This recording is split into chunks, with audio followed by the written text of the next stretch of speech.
दोस्तों, क्या आप सहारा के केस के बारे में पूरा जानते हैं? अगर नहीं तो मैं आपको शुरू से ही बताता हूं कि सहारा का केस एक्चुअली है क्या। सहारा ग्रुप एक बहुत बड़ा ग्रुप था, शायद है भी।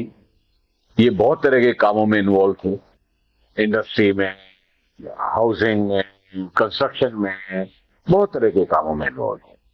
सहारा ग्रुप ने दो कंपनियां बनाई।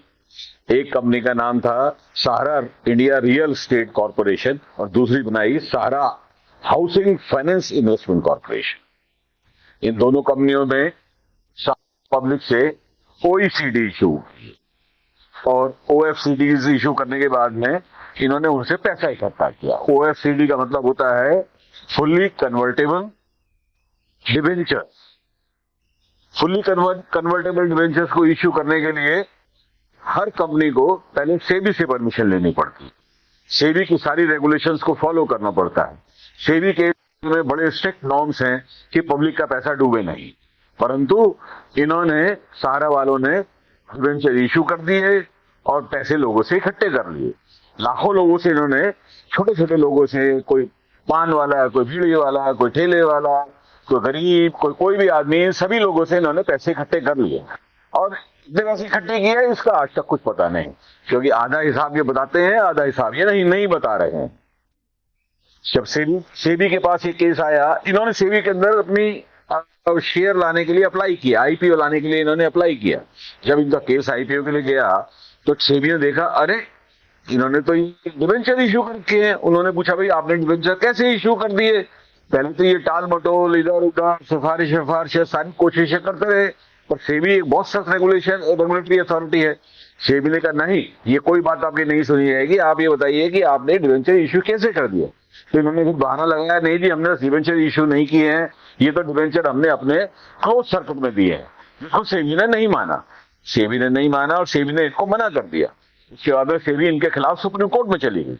जब सुप्रीम कोर्ट में केस चला तो इनको 2 साल इनको सजा हो गई। इनको सजा नहीं हुई, ये बंद रहे 2 साल तक। सहारा के मालिक बंद रहे। बंद रहने के बाद में अनफॉर्चुनेटली उनका वहीं पे ही देहांत हो गया। ये बहुत तेज तर्रार आदमी थे, इनको बहुत ज्यादा फाइनेंशियल समझ थी, पब्लिक की नॉलेज थी, जानते थे कि कानून से कैसे खेला जाता है। खेल करके इन्होंने लाखों लोगों से बहुत रुपया इन्होंने इकट्ठा कर दिया। और जितनी इंफॉर्मेशन सेबी के पास आई उसके हिसाब से सेबी ने कहा कि 24,000 करोड़ रुपया आपको वापस करना है, जो कि ये वापस नहीं कर रहे थे। सेबी जब सुप्रीम कोर्ट में गई तो सुप्रीम कोर्ट ने उनको कहा, इनको ऑर्डर दिया कि पैसा वापस करो। सारा कहने लगी तो हमारी क्लोज सर्कल से है सारा पैसा। सुप्रीम कोर्ट ने नहीं माना। उसके बाद में सुप्रीम कोर्ट उसके अंदर इन्वॉल्व हो गई और जो है सुब्रत राय को जेल भेज दिया। अब रिफंड प्रोसेस चल रहा है, सरकार भी इन्वॉल्व है, सरकार भी चाहती है पैसा दे दिया जाए, सुप्रीम कोर्ट भी चाहता है पैसा दे दिया जाए, पब्लिक भी चाहती है पैसा दे दिया जाए, परंतु इनके ऊपर कई तरह के पेनल्टी, सजा, ये हो करने के बाद में भी ये लोग इतना ज्यादा अवॉइड कर रहे हैं कि सुप्रीम कोर्ट को पूरी इंफॉर्मेशन नहीं दे रहे हैं। अब सेबी को भी कोर्ट ने कहा था कि भाई आप इनको बेचो, उसको सेबी को भी इन्होंने इन्फॉर्मेशन नहीं दी, तो सेबी ने भी अपने हाथ खड़े कर दिया। सेबी ने सुप्रीम कोर्ट को कहा, नहीं सर, हम नहीं बेच सकते, आप ही को तरीका निकालिए। तो उन्होंने कहा, सुप्रीम कोर्ट ने कहा कि इनकी एसेट ऑक्शन करो। एसेट ऑक्शन करने के अंदर जो है फिलहाल में सुप्रीम कोर्ट ने इनकी 2 एसेट ऑक्शन करने के लिए कहा हुआ है। एक तो इनका न्यूयॉर्क के अंदर होटल था, वो भी है, एक बॉम्बे में कुछ जमीनें हैं, वो भी हैं, और बहुत सारी जमीनें, प्रॉपर्टी सहारा की ऐसी हैं जिसके बारे में ना उनको पता है, उन्होंने बेनामी खरीद रखी है। सहारा कंपनी की बहुत सारी प्रॉपर्टी ऐसी हैं जो उन्होंने अपने यार दोस्त, मिलने जुलने वाले रिश्तेदारों के नाम खरीद रखी हैं, जो बेनामी है। अभी वो सवाल बेनामी प्रॉपर्टी का तो अभी आएगा, आगे आएगा, और वो सब बेनामी प्रॉपर्टियां किसी भी हालत में छुप नहीं सकती, पर अभी तो छुपी हुई है। अभी पैसा नहीं आ रहा। जितना पैसा है, सरकार ने कहा है कि सुप्रीम कोर्ट ने कहा है कि थोड़ा थोड़ा पैसा सबको दे दिया जाए, और वही आजकल चल रहा है। अब इसके अंदर जो है डेट पे डेट पड़ती जा रही है और ये लोग अवॉइड किए जा रहे हैं। और देखते हैं अब आगे क्या होता है।